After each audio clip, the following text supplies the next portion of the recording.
Dans cette vidéo, on va calculer à nouveau une intégrale sur R2. Et cette fois, on va considérer le sous-ensemble des trois, des xy qui appartiennent pas à xy, des xy qui appartiennent à 0,1 au carré, tels que x2 plus y2 est supérieur ou égal à 1. Et sur cet ensemble, on va s'intéresser à la fonction xy sur 1 plus x2 plus y2 qu'on va pouvoir du coup intégrer sur cet ensemble. Alors commençons, comme le veut la tradition, par dessiner D3. Donc on a dit D3, c'est l'ensemble des xy entre 0 et 1,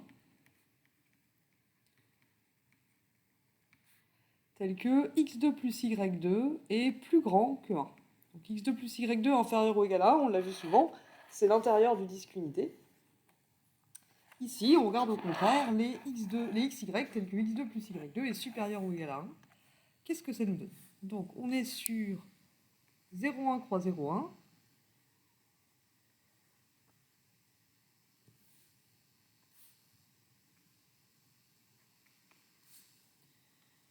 Et on ne considère que des points à l'intérieur de cet ensemble. Donc on est dans ce carré, et on regarde parmi tous les points de ce carré, ceux qui vérifient x2 plus y2 supérieur ou égal à 1. Donc on sait que x2 plus y2 égale 1, ça nous fait un arc de cercle, ça nous fait un quart de cercle en fait dans ce carré. Et on regarde les points tels que x2 plus y2 est plus grand que 1, donc la distance euclidienne entre 0 et xy doit être plus grande que 1. Donc en fait, ce sont les points qui sont dans le coin là en fait. Donc on a cette espèce de triangle courbé en bas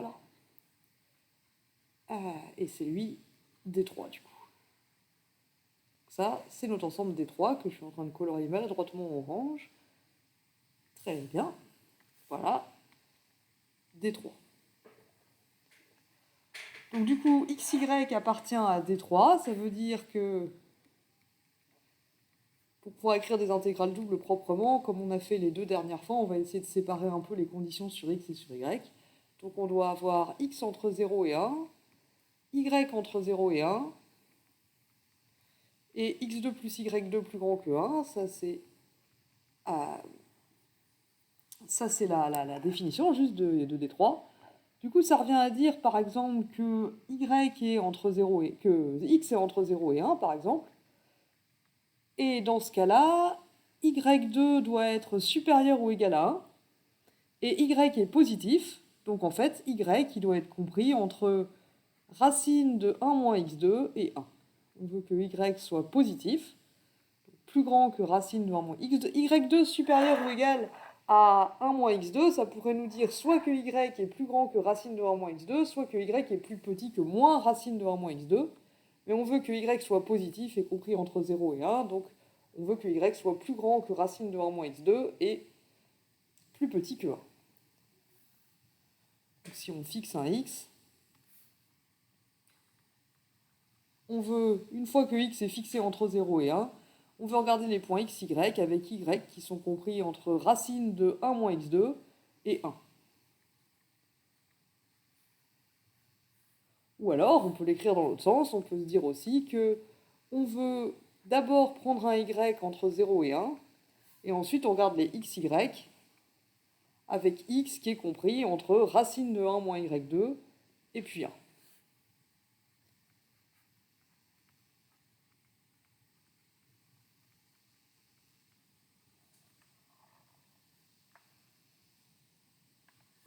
Et sur cet ensemble, on regarde la fonction f3 de xy. Alors déjà, une chose qu'on peut remarquer, c'est qu'on peut faire une intégrale sur D3 parce que D3 est un borélien. Pourquoi ça? D3, on peut le voir, on peut l'écrire comme l'intersection du carré 0,1 avec le complémentaire de la boule ouverte pour la norme 2 de centre 0, 0 et de rayon 1. Donc on a pris le carré et on a enlevé tous les points qui sont dans la boule ouverte unité pour la norme 2. Lui, c'est enfermé, donc c'est un borélien. tous les fermés, c'est des complémentaires d'ouvert, ce sont des borréliens. Et lui, bah, la boule unité, c'est un ouvert. Donc c'est un borélien. Et du coup, son complémentaire est un borélien. Et si je fais l'intersection de deux boréliens, c'est un borélien. Donc D3, c'est un borélien de R2. Donc je peux faire une intégrale sur D3. Pour le dire autrement, l'indicatrice de D3 est une fonction mesurable. De R2 avec ses borréliens dans R. Également avec ses borréliens, du coup. Et sur cet ensemble, on regarde la fonction f3 de xy définie par f3 qui est xy dans R2, elle est définie sur R2. En fait, cette fonction associe xy sur racine de 1 plus x2 plus y2. Ça, c'est une fonction continue de R2 dans R, parce que c'est un quotient de deux polynômes et le dénominateur ne s'annule jamais.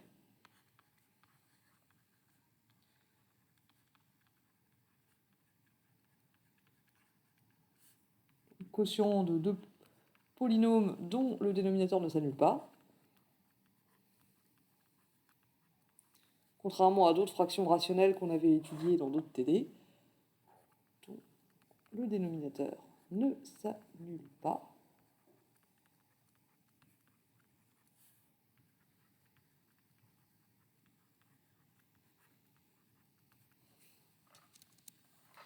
Donc F3 aussi est mesurable sur R2 avec sa tribu des borréliens à valeur dans R. Et du coup, F3 fois l'indicatrice de D3, qu'on va vouloir intégrer sur R2, elle est mesurable. Alors ça suffit pas pour que l'intégrale existe, mais ce qu'on peut remarquer ici, c'est que quand xy appartient à l'ensemble D3, du coup x et y sont positifs. Donc xy est positif et le dénominateur ici est positif. Donc quand on est sur D3, F3 elle est positive, et quand on n'est pas sur D3, ben, si je multiplie par l'indicatrice de D3, ça va faire 0. Donc là, la fonction F3 indicatrice de D3 est mesurable positive. Donc on peut appliquer le théorème de Fubini-Tonelli. Son intégrale sur D3 existe.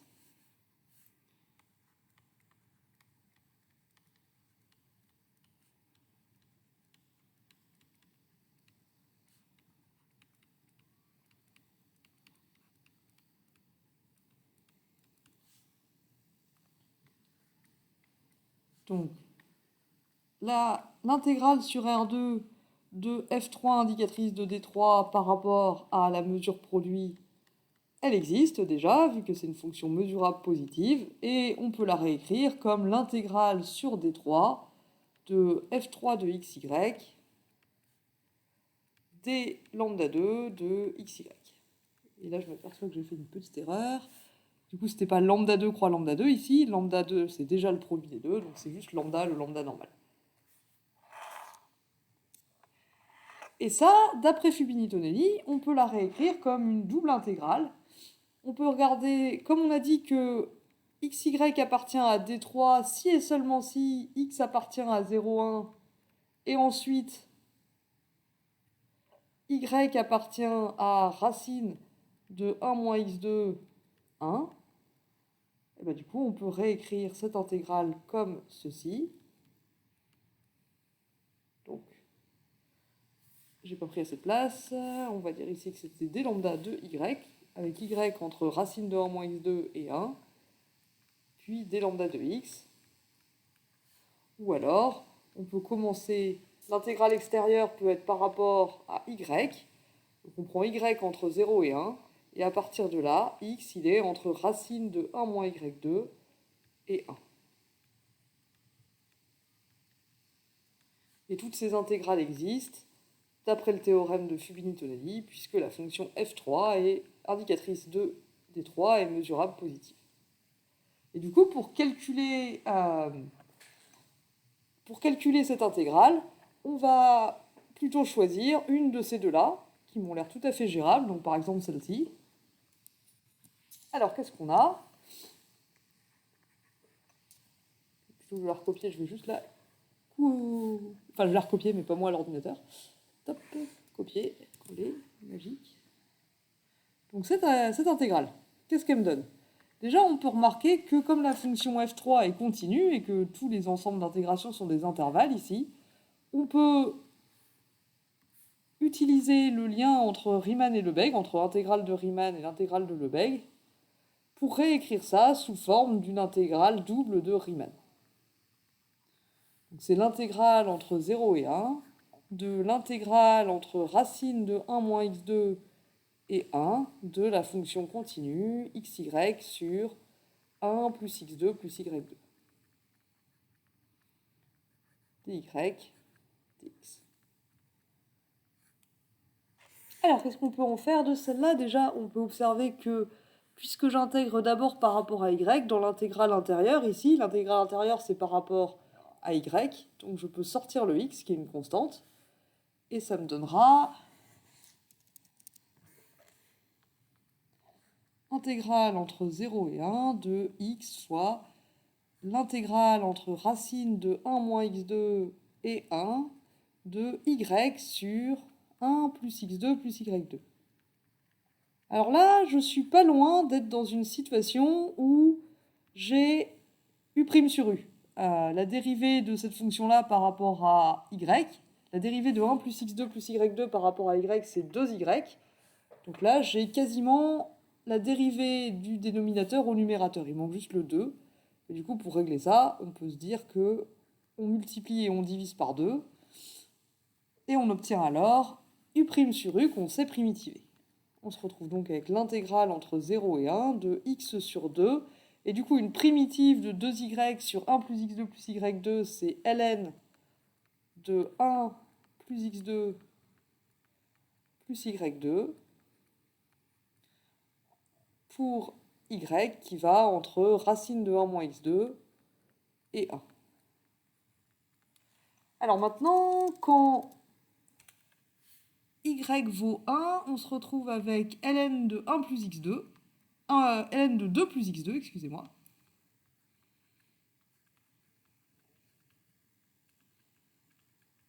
Et quand y vaut racine de 1 moins x2, du coup y2 vaut 1 moins x2, donc les x2 vont se simplifier, il me reste ln de 2.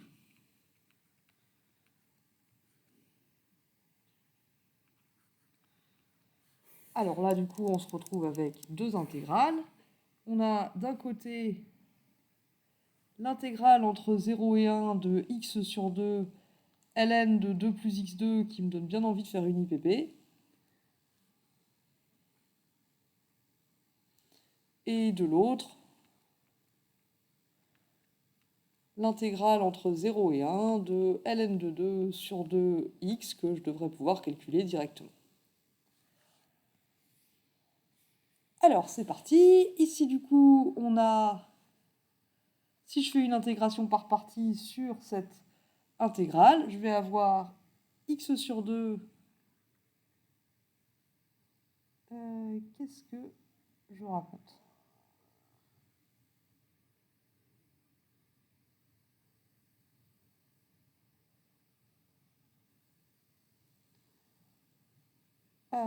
Oui, c'est ça. Donc, il faut que je primitive le x sur 2, ce qui va me donner x au carré. Donc, je vais avoir x au carré ln... Non, x sur 4. x2 sur 4. Si je primitive x sur 2, ça va me faire x2 sur 4 ln de 2 plus x2 moins l'intégrale entre 0 et 1 de 1 demi de x2 sur 4, décidément, fois la dérivée de ln de 2 plus x2 qui vaut 2x sur 2 plus x2. Donc la dérivée de ln de u, c'est u' sur u. Et il me reste aussi cette intégrale-là. Donc c'est ln de 2 sur 2 fois l'intégrale de x entre 0 et 1, qui va faire 1 demi en fait. Alors, qu'est-ce qui se passe ici? Ici, je vais avoir un quart de ln de 3 quand x égale 1. Quand x égale 0, ben, ça fait 0. Et ici, j'ai quoi au total? J'ai 2x au cube. Ah non, le 2 se simplifie. Donc 1 demi de x au cube sur 2 plus x2. Pourquoi pas? Et après, il me reste moins ln de 2 sur 4. Alors, qu'est-ce que j'en fais de ce x au cube sur 2 plus x2?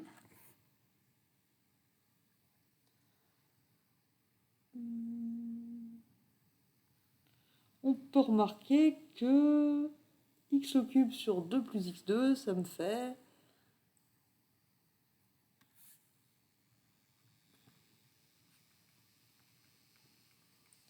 Bah, au risque d'enfoncer des portes ouvertes, ça fait x fois x2 sur 2 plus x2.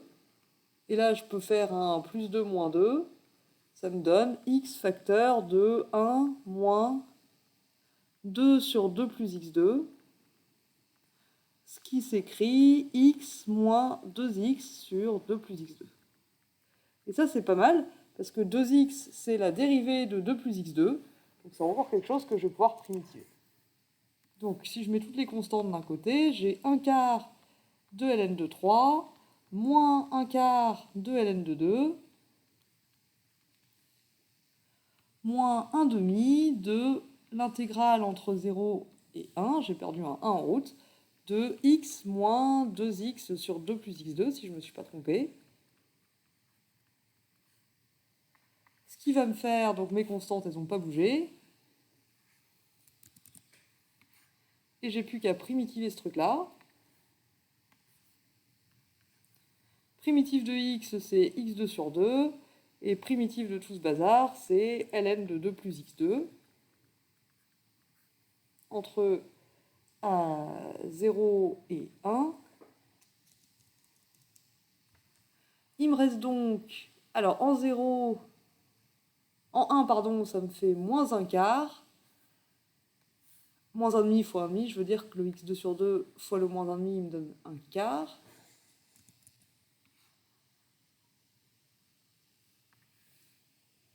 Donc moins 1 quart, plus 1 demi de ln de 3.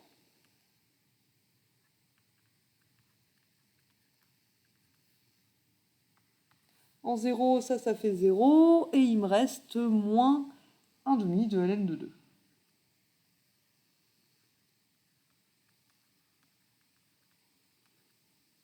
Si j'ai pas fait de faute de signe.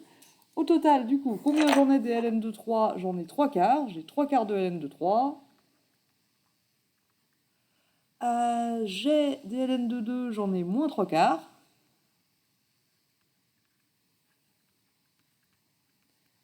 Sauf si je me suis trompé, ce qui est possible.